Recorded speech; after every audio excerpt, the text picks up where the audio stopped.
Niveau 1, débutant. Tu as 19 ans, tu n'es pas tombé là-dedans par hasard. Tu as tenté ta chance 3 fois. Les 2 premières fois, tu n'as pas réussi le test d'aptitude physique. Mais la dernière fois, tu l'as réussi de justesse. Tu as reçu une lettre du département de police de Los Angeles. Tu vas entrer à l'académie, lundi, à 5 heures.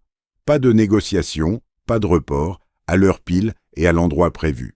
L'académie est un ancien entrepôt situé à l'extrémité est de la ville. Il y a 40 candidats avec toi. En 2 semaines, 8 d'entre eux ont été éliminés. Ils n'ont pas été renvoyés, ils ont abandonné. Tu comprends pourquoi? Tu vas le découvrir dans un instant. Mais avant ça, écris dans les commentaires quelle vie tu aimerais expérimenter dans la prochaine vidéo. Par exemple, un de nos spectateurs a laissé un commentaire de ce genre. Tu as commencé les préparatifs, et dans l'une des prochaines vidéos, je te ferai vivre cette expérience. Bon, continuons. Où en étions-nous? Ah oui, tu sais pourquoi ils ont abandonné. Les journées commencent dans l'obscurité et se terminent dans l'obscurité. Tu dois courir 10 km avant le petit déjeuner. Tu feras des pompes jusqu'à ce que tes bras ne tiennent plus. Ensuite, les cours commencent. Droit, procédure, recours à la force, santé. Le formateur, le caporal Gaza, est un homme connu pour apparaître silencieusement derrière toi. Il ne crie jamais. C'est justement ce qui fait peur. Il se contente d'attendre en silence. Un matin, un candidat du nom de Blanchard réagit pendant un exercice. Rien de dramatique, il ne dit que 3 mots. Il dit « Ce n'est pas juste ». Gaza ne cille pas d'un œil. « À terre !» ordonne-t-il. Blanchard se met à terre. Vous vous mettez tous à terre avec lui. Blanchard abandonne avant même d'arriver à vendredi. Pendant les 6 prochaines semaines, tu ne diras pas un mot. Tu découvriras que le silence t'est bénéfique. Tu verras de quoi il te libère. Il ne reste plus que 23 personnes jusqu'à la remise des diplômes. Les autres ont abandonné. On te remet un insigne. Il est plus lourd que tu ne le pensais. Niveau 2, agent de patrouille. Tu as 21 ans, tu as passé 2 ans en patrouille. C'est une étape obligatoire avant que le SWAT ne te forme. Votre secteur d'intervention est East Compton, où vous effectuez généralement des gardes de nuit. Vous patrouillerez aux côtés d'un collègue nommé Delacroix, qui a 15 ans d'expérience et a l'habitude de manger froid à 3 heures du matin. Un jour, quand il a reçu un appel, tu lui as demandé pourquoi il réagissait si lentement. Il t'a répondu avec beaucoup de sagesse en une seule phrase. Ceux qui se précipitent à chaque appel finissent bien par s'épuiser ou se blesser. Tu as entendu cela et tu t'es tu. Tu t'es dit, soit tu te reprends en main, soit cette situation va te détruire toi aussi. Tu te rends sur les lieux d'un signalement de violence conjugale dans un immeuble situé à la sortie de Wilmington Boulevard. Tu montes au 3e étage. Tu frappes à la porte. La porte s'entr'ouvre de 15 cm. La chaîne de sécurité est toujours en place. Une femme te regarde par l'interstice de la porte. L'un de ses yeux est gonflé, presque fermé. Son visage exprime la peur et semble vouloir cacher quelque chose. Elle te dit que tout va bien. Tu rédiges le rapport tel quel. Tu constates les blessures. Tu consignes également les propos de la femme. Mais ce rapport ne mène nulle part. 2 mois plus tard, tu en rédiges un autre. Même adresse, même porte, même parole. Tout va bien. Dans ce genre de situation, tu as appris une chose. Le droit et la justice ne se rejoignent pas toujours. Parfois, leurs chemins se croisent. Parfois, ils se séparent complètement. À la fin de ta 2e année, tu postules au SWAT. Delacroix signe ta lettre de recommandation sans qu'on le lui demande. Il dit que tu seras doué pour ce métier. Il dit avoir remarqué que tu ne paniques pas. Et il ajoute que c'est ce qui compte le plus. 3e niveau, candidate au SWAT. Tu as 23 ans. Les sélections pour le SWAT durent 5 jours. On appelle ça la semaine d'évaluation. Jusqu'au 3e jour, tu penses tout autre chose. Car ce que tu vis est bien plus éprouvant qu'une simple évaluation. La journée commence avant le lever du soleil. À 4h30, tu commences par un parcours d'obstacles chronométrés. Vient ensuite le test de tir, 80 balles, des cibles mobiles, en conditions de faible luminosité. Puis, une évaluation psychologique écrite. Ensuite, Un entretien avec un panel de 4 opérateurs chevronnés qui te posent des questions sans réponse toute faite. Tu es dans une simulation, tu fais une descente dans une pièce. Votre partenaire tombe au sol. Le suspect est toujours armé. Vous n'avez que 2 secondes. Ils observent vos yeux pendant que vous répondez. Ils évaluent non seulement ce que vous faites, mais aussi ce que vous ressentez au moment de prendre votre décision. Le 4e jour à Gardina, tu te retrouves plongé dans un scénario de prise d'otage simulé dans un bâtiment scolaire désaffecté. La mission de ton équipe consiste à évacuer le civil en toute sécurité alors qu'un acteur incarne un suspect armé et instable. Mais tout va de travers, comme on peut s'y attendre. Le civil hurle. Les lumières s'éteignent soudainement. La communication radio est coupée. La pression monte rapidement. Et c'est à ce moment précis que ta réaction devient plus importante que tout le reste. Après la simulation, un opérateur expérimenté du nom de Renard évalue chaque candidat individuellement. Il te dit que tu as hésité au moment décisif. Il te demande pourquoi. Tu lui dis ce qui te passait par la tête à ce moment-là. « Je ne savais pas si mon partenaire avait un angle dégagé », réponds-tu. L'opérateur note quelque chose, l'air impassible. Il ne te dit pas ce qu'il a écrit.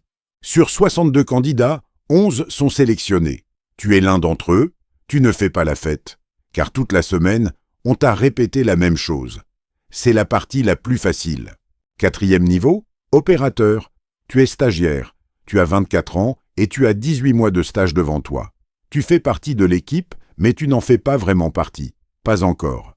À Los Angeles, le SWAT opère au sein de la division métropolitaine du LAPD. Le D-Platoon fonctionne différemment de ce que la plupart des gens imaginent. Ici, pas de scène de cinéma. Seulement de la répétition. Une répétition constante et disciplinée. Tu répètes le même enchaînement 400 fois jusqu'à ce que ton corps l'exécute sans que ton cerveau n'ait à intervenir. Tu t'entraînes dans des bâtiments abandonnés, des parkings, des conteneurs de transport transformés en maquettes de pièces. Chaque environnement est différent, mais l'objectif reste le même, réduire la marge d'erreur à 0. Faire en sorte que ton corps devance ton cerveau dans toutes les situations possibles. Tu suis ta formation au combat rapproché avec le sergent Dupont, un ancien commando de l'armée. Il possède la patience de quelqu'un qui n'a plus rien à prouver. Et cette patience est la partie la plus difficile de l'entraînement.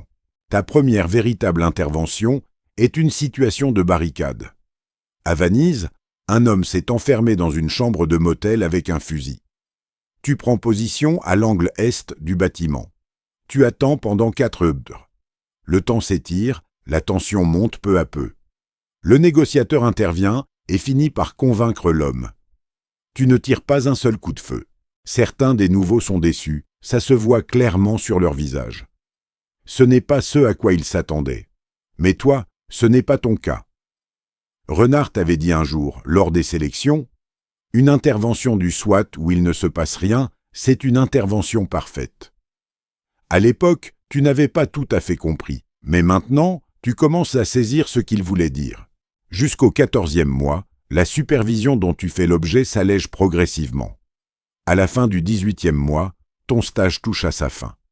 Personne ne prend la parole. Il n'y a ni fête, ni cérémonie.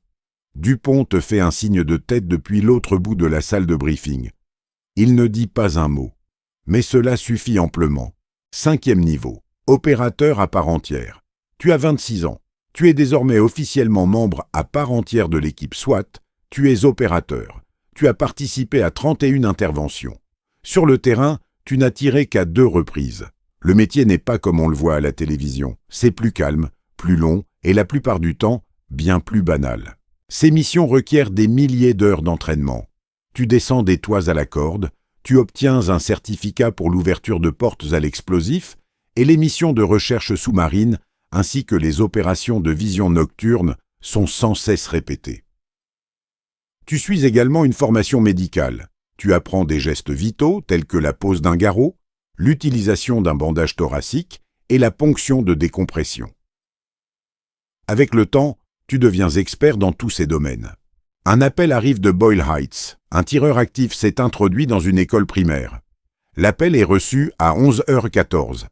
Tu es déjà dans le minibus avant même la fin du briefing. L'équipe pénètre par l'entrée latérale en moins de 81 secondes.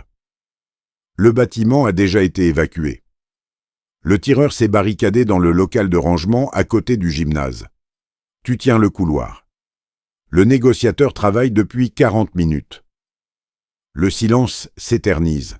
Le temps s'écoule lentement. Finalement, la porte s'ouvre. On voit d'abord les mains. Après l'opération, lors du débriefing, personne ne parle de ce qu'il a ressenti. Ce n'est pas la culture ici. On parle des angles d'approche, des lacunes dans la communication, de l'ordre de déploiement. Qu'est-ce qui a fonctionné? Qu'est-ce qui n'a pas fonctionné? On ne discute que de cela. Sur le chemin du retour, mon partenaire Torres dit doucement « C'était une bonne journée ». C'est tout ce que l'évaluation donne. On comprend que le poids de ce travail ne s'accumule pas pendant l'opération, mais entre les opérations. Surtout la nuit, quand l'esprit repasse le même couloir en boucle et compte les secondes avec la même lenteur encore et encore. Niveau inférieur, tireur d'élite. Tu as 29 ans. Tu es convoqué à l'école des tireurs d'élite. Tout le monde n'y est pas convoqué. Tu ne demandes pas pourquoi tu y es convoqué. La formation dure 8 semaines et est dispensée depuis un centre situé dans le désert de Morave. L'entraînement est dur, systématique et repose entièrement sur l'humilité. Tu passes les 2 premières semaines à apprendre, en fait, à ne rien faire. Tu apprends à rester immobile au soleil, sans tousser, sans déplacer ton poids. La première discipline d'un tireur d'élite est l'immobilité. Votre observatrice est une femme nommée Kwan, qui possède 12 ans d'expérience au sein de l'équipe et dont le calme chirurgical vous donne constamment l'impression d'être à la traîne. Elle ne gaspille pas ses mots. Sur le terrain, elle s'exprime par demi-phrases et avec le temps, vous apprenez à les compléter. Les critères légaux d'un tir de tireur d'élite sont clairs. Menace immédiate, absence d'autres alternatives et identification précise de la cible. On ne se contente pas de les apprendre par cœur comme une simple règle, on les intériorise profondément. Chaque scénario d'entraînement se termine par une décision. Parfois, tu tires, parfois non. Le débriefing qui suit est toujours le même. Tu expliques ton raisonnement étape par étape à une salle pleine de gens payés pour y chercher des failles.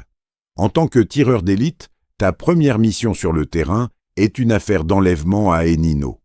Tu restes en position pendant 7 heures, sur le toit en face d'un entrepôt. Finalement, le suspect libère l'otage sans qu'un seul coup de feu ne soit tiré. Tu ranges ton fusil et descends l'escalier. Kant te dit simplement « Bonne journée ». À ce moment-là, tu commences à comprendre ce que signifie vraiment une bonne journée. Niveau 7, chef d'équipe. Tu as 33 ans. Tu es désormais responsable de 6 opérateurs. Cela change fondamentalement la donne. Avant, tu n'étais responsable que de ta propre formation. Maintenant, tu dois à la fois faire confiance à leur formation et la guider. Tu diriges les exercices du matin. Tu examines les notes de compétences de chaque opérateur. Tu analyses leurs points forts et, plus attentivement, leurs lacunes. Il y a un nouvel opérateur qui s'appelle Vaillant. Techniquement très doué, c'est un excellent tireur, mais lors des exercices de simulation, il prend des décisions trop rapidement. Trop rapidement. Il agit sans disposer de toutes les informations. Après un exercice, tu le prends à part. La rapidité est utile, dis-tu. Mais la précision est préférable. Ce ne sont pas la même chose. Tu poursuivis. Il écoute. Au cours des 4 mois suivants, tu constates qu'il contrôle de plus en plus ses décisions. En tant que chef d'équipe, ta première mission d'envergure est un braquage de banque qui a dégénéré en prise d'otages dans le centre-ville de Los Angeles. 3 suspects armés, 11 otages, un bâtiment comptant 17 points d'entrée. Le commandement vous accorde 20 minutes pour élaborer un plan, vous en utilisez 18. L'exécution de l'opération dure 4 minutes. Les 11 otages sortent tous à pied. 2 suspects se rendent. L'un s'enfuit par la sortie de service et est rattrapé 2 pâtés de maison plus loin. Dans le rapport d'après-opération, tu fais référence à ton équipe. Chaque nom, chaque poste, chaque bonne décision prise sous pression est notée un par un. Le commandement te demande pourquoi tu n'as pas assumé personnellement l'entière responsabilité de l'appel au raid. Ta réponse est claire. J'ai commis 2 erreurs et ce sont eux qui les ont corrigées. C'est ce que je veux voir dans le rapport. Niveau 8, négociateur. Tu as 37 ans. On t'envoie suivre la formation de l'unité de négociation de crise du FBI. Lieu, Quantico, en Virginie. Durée, 14 jours. Tu t'attendais à des tactiques, mais ce que tu découvres s'apparente davantage à de la philosophie qu'à de la tactique. Le formateur principal est un ancien négociateur de prise d'otages nommé Brandt, qui a travaillé pendant 11 ans sur des affaires d'enlèvements internationaux avant de revenir au pays. Il ouvre la première séance par une question. Qu'est-ce qu'une personne en situation de crise souhaite par-dessus tout? Les réponses fusquées dans la salle. Être écouté, être en sécurité, s'échapper, survivre. Brandt hoche la tête à chacune d'elles. Puis, d'une voix posée, il dit « Ils veulent se sentir importants. Tout le reste est négociable. » Cette phrase t'accompagnera tout au long de ta carrière. Sur le terrain, ton rôle change. Tu es toujours sur le terrain, mais tu es aussi celui qui reste au téléphone quand la porte est fermée et que la situation n'a plus aucun sens pour ceux qui sont à l'intérieur. En février, un mardi, un appel arrive. Un homme prénommé Gérard s'est enfermé dans son appartement de Silver Lake. Sa femme est partie. C'est fini pour lui. Au téléphone, il te dit qu'il n'a aucune raison de sortir. Il le répète sans cesse. Tu restes même 3h40. Tu ne lui promets pas que tout ira bien. Tu ne le menaces pas. Tu ne le presses pas. Tu ne le fais pas se presser. Tu te contentes de poser des questions et d'écouter vraiment le silence et les hésitations dans ses réponses. À 23h52, la porte s'ouvre. Gérard s'assoit sur la première marche, enfouit son visage dans ses mains et pleure. Tu t'assois à côté de lui sur le béton et tu ne dis rien. Certaines victoires ne font pas la une des journaux, mais ce sont souvent elles dont on ressent le plus le poids. Niveau 9. Commandant. Tu as 43 ans. Tu es désormais à la tête de l'unité. Tu as 41 opérateurs, du personnel de soutien, un budget, et chaque décision prise en ton nom a son importance. Une grande partie de ton travail se fait en coulisses. Tu n'enfonces plus les portes. Tu gères les décisions. Tu approuves les budgets de formation. Tu examines ligne par ligne les rapports post-opérationnels. Tu participes à des réunions avec les responsables municipaux. Ils veulent que le SWAT soit prêt à tout moment, mais quand les choses tournent mal, c'est toi qu'ils attendent pour la première déclaration. Une intervention très médiatisée à Hollywood tourne mal. Ce n'est pas une catastrophe, mais c'est un mauvais résultat. Un suspect est abattu lors d'un raid. L'usage de la force est jugé légal. L'opérateur a suivi la procédure à la lettre, mais une vidéo prise depuis le téléphone d'un témoin n'enregistre que 15 secondes de l'incident, hors contexte. En moins d'1 heure, c'est dans les journaux. Cet après-midi-là, tu organises une conférence de presse. Tu es ferme, calme et honnête. Tu n'utilises pas le mot « malheureux ». Tu n'utilises pas l'expression « le système a fonctionné ». Tu dis simplement ceci : un homme a été abattu. Nous devons à sa famille et à cette communauté un compte-rendu complet de ce qui s'est passé et des raisons pour lesquelles cela s'est produit. Nous allons nous en assurer. Après la conférence, votre supérieur vous prend à part. C'était très direct, dit-il. Puis, après une brève pause, il ajoute « Mais c'était juste ». Vous répondez « Une enquête approfondie a été menée et l'opérateur a été entièrement innocenté ». La vidéo filmée par le témoin, replacée dans son contexte, racontait une histoire différente de celle de cet incident de 15 secondes. Une fois que la confiance de la communauté est ébranlée, il faut des années pour la reconstruire en partie, environ 2 ans. Au cours de ces 2 années, tu apprends quelque chose que tu ne comprenais pas tout à fait auparavant. Le plus difficile dans ce métier, ce ne sont pas les appels. C'est ce que tu dois à la ville après ces appels. Chaque décision que tu prends est désormais prise au grand jour. Tout est documenté, chaque note, chaque ordre, chaque validation. Tu as depuis longtemps cessé de considérer la responsabilité comme une contrainte. Tu la considères désormais comme la seule chose qui empêche l'unité de devenir ce qu'elle ne devrait pas être. Niveau 10, c'est la fin du parcours. Tu as 51 ans. Tu es assis sur une chaise pliante dans une salle de sport à Inglewood. C'est la cérémonie de ton départ à la retraite. Il y a des discours. Dans la salle, il y a des gens qui ont travaillé avec toi pendant plus de 20 ans. Et certains sont plus jeunes que ton ancienneté.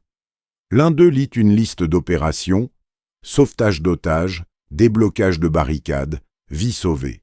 Le nombre est précis et élevé. Mais il manque quelque chose, car la liste ne mentionne pas les interventions qui n'y figurent jamais. Les conversations dans l'obscurité, les portes qui s'ouvrent sans bruit, ces moments qui se terminent sans incident parce que vous avez fait votre travail sans que personne n'ait besoin de le voir. Le sergent Dupont se tient au fond de la salle. Il a pris sa retraite 8 ans avant toi. Et il a fait 3 heures de route pour être ici. Comme d'habitude, il ne dit pas grand-chose. Il s'approche de toi, te serre la main et hoche la tête une fois. Et cela a plus de sens que toutes les conversations de cette pièce. Cela en dit bien plus long. Cette nuit-là, tu rentres seul chez toi. Tu penses d'A Blanchard, qui a abandonné dès la 2e semaine de l'académie. Tu te demandes s'il a trouvé mieux.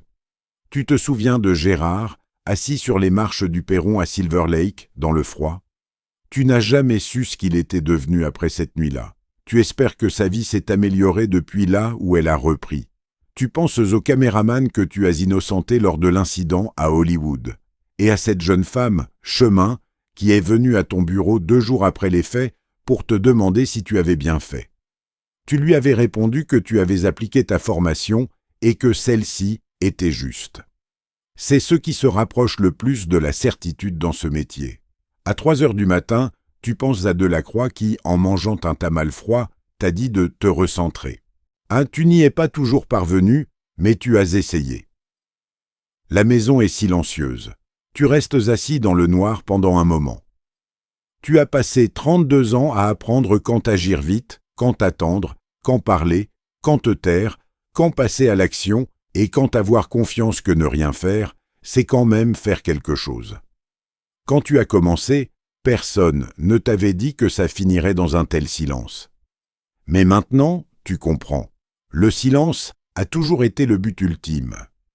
Tu n'as jamais eu besoin de bruit pour savoir que c'était réel.